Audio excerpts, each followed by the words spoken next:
In 2014, the Rhode Island Shoreline Change Special Area Management Plan, also known as the Beach SAMP, had a number of notable accomplishments. The purpose of this presentation is to share a summary of those accomplishments with all Beach SAMP stakeholders. But for even more information on each of these, or updates on the project, or how you can be involved, please visit the project website at www.beachsamp.org. As a result of an influx of new funding in 2014, the Beach SAMP team was able to develop a number of new tools to inform planning and decision-making. Much of this work will continue in 2015, but here's a summary of the work that was done in 2014. Shoreline change maps depict how our shoreline has changed over time and are used by the Coastal Resources Management Council when making decisions. They rely on an analysis of aerial photographs and measurements to show how the position of the shoreline has changed.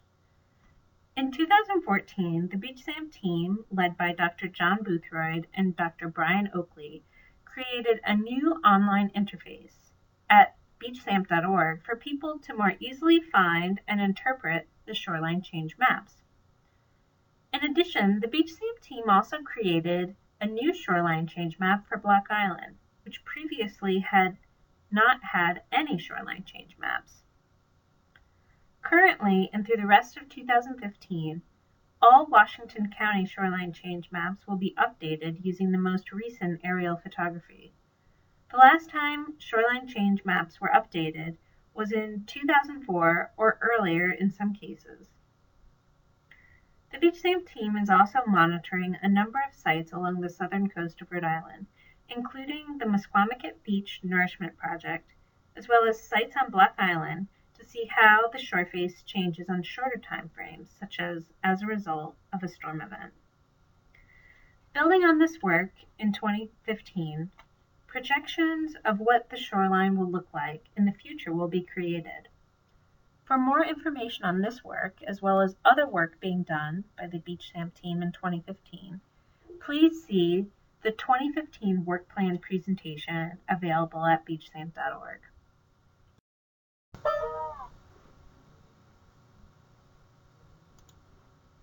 In addition to shoreline change maps, the Beach SAMP team has also created a new mapping tool to help understand the impacts of storms and sea level rise.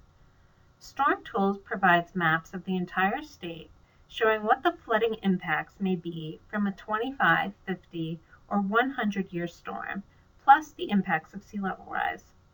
Because storm events will continue to occur or even increase in frequency or intensity as sea level rises, having a tool like Storm Tools that depicts both storm surge and sea level rise together provides a more accurate depiction of future flooding risk.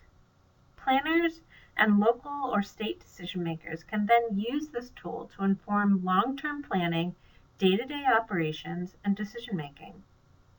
To see the tool and learn more about its application, this slide shows an example of how Storm Tools can be applied at the local level to look at the vulnerability of critical facilities, such as police or fire stations. Trainings are now being held with municipalities and state agencies on how they can incorporate this tool into their decision-making and planning. In addition to showing what will be flooded during a potential storm, plus sea level rise, Storm Tools also allows users to determine what the depth of flooding will be at a particular location. So now you can zoom into a road or property and see how many feet of water are predicted for that location, given a certain size storm or sea level rise projection. Again, check out beachsamp.org for more information on this innovative and powerful tool. In addition to new flooding maps, in 2014, the Beach SAMP team and a number of other partners created a series of statewide maps showing how salt marshes will migrate as sea level rises.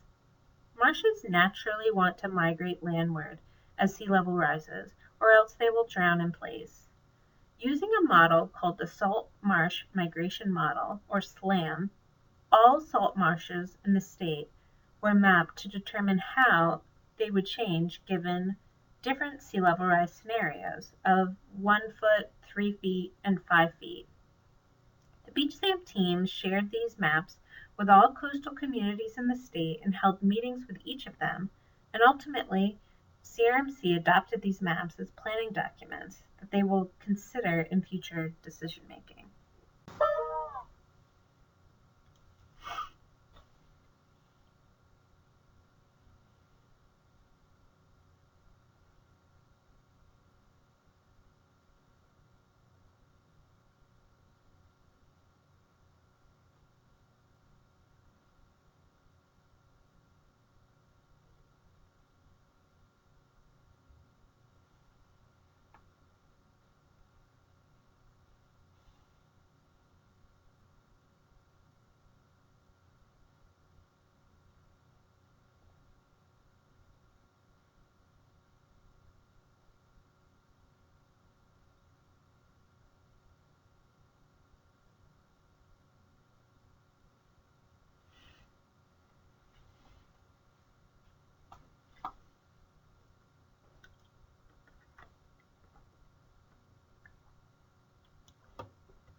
These restoration projects will occur at various locations along the southern coast of Rhode Island, including in the Narrow River and at Ninigret Pond. Planning for similar restoration will be done at Quanaketog and Winnipogue Ponds.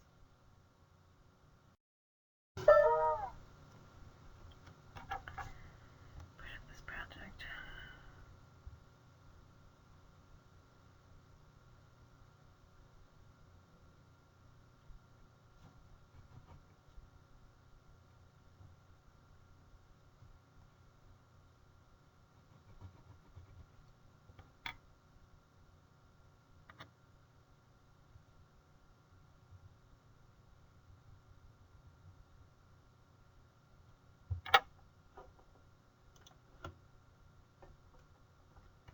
Another tool developed by the Beach SAMP team in 2014 was a municipal pilot project in North Kingstown to demonstrate how to go about conducting.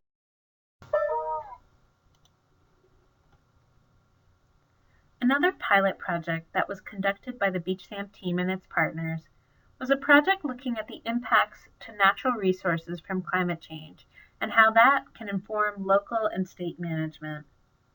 South Kingstown Land Trust was the pilot project for this, and ultimately the recommendations generated out of this model process informed the State Wildlife Action Plan. In 2014, the Beach SAMP team also engaged the business community, particularly in Newport, to identify and share resilience practices.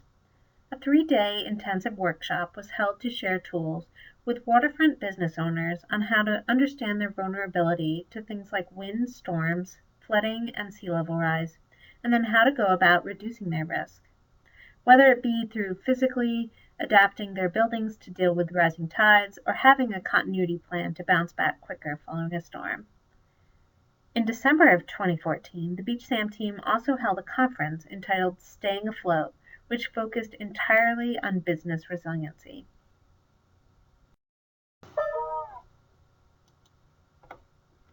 A coastal property guide was also created in 2014, which outlines 10 questions coastal property owners or potential buyers should ask or know about their property. This includes things like how coastal features or CRMC water types impact what they can build on their property, or how to figure out if you're in a FEMA flood zone, or how vulnerable you are to coastal hazards. It also provides key information about shoreline protection structures like seawalls and revetments, and how to increase your resilience to storms or flooding. This guide is now being shared widely by realtors around the state to people buying coastal properties so they are more informed. Lastly, the Beach SAMP team, in conjunction with the Institute of Business and Home Safety, a nonprofit geared towards increasing building resilience to storms, have been working on advancing the FORTIFIED program in Rhode Island. Fortified is a voluntary Code Plus program whereby a home, business, or building can be retrofitted or designed in a way to reduce storm damage. It can involve simple changes to the roof, window, or doors, or larger changes in how the walls are tied into the roof and foundation. The Institute of Business and Home Safety recognizes that Rhode Island, through the Beach SAMP, has a lot of momentum in increasing coastal resilience in the state, and therefore they are devoting a lot of resources and manpower into training builders and building officials. In 2014, a number of trainings and public presentations were given on Fortified, and that will continue in 2015. To hear more about this program, listen to the past stakeholder meeting presentation from April 3, 2014, available at beachsamp.org or visit disastersafety.org. In addition to creating new tools, the Beach SAMP team has spent a lot of time educating the public and students and building the capacity of decision makers to use these new tools. We involved a number of landscape architecture students from URI by having a number of classes centered around shoreline change issues in Newport and Wickford, all focused on how to design adaptation efforts. In addition, the Ocean Engineering Department has had their senior design capstone class focused on Beach SAMP related work, primarily on how waterfront businesses like marinas can assess their risk to sea level rise and storms, and then what they can do about it. Involving URI students is a key component in many of the Beach SAMP activities.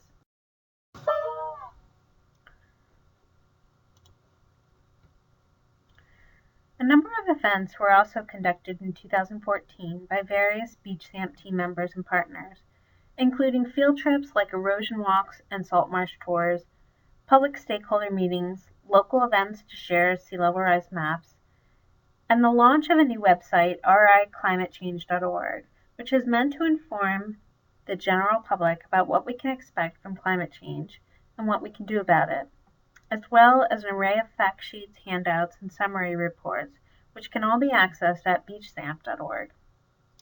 Altogether, these events reach many hundreds, if not thousands, of Rhode Islanders and have helped to continue to inform and engage. All of these accomplishments described here, as well as those that have not been discussed, were made possible in part because of the network of partnering organizations, agencies, and institutions that are devoted to shoreline change issues, adapting to climate change, and becoming a more resilient state.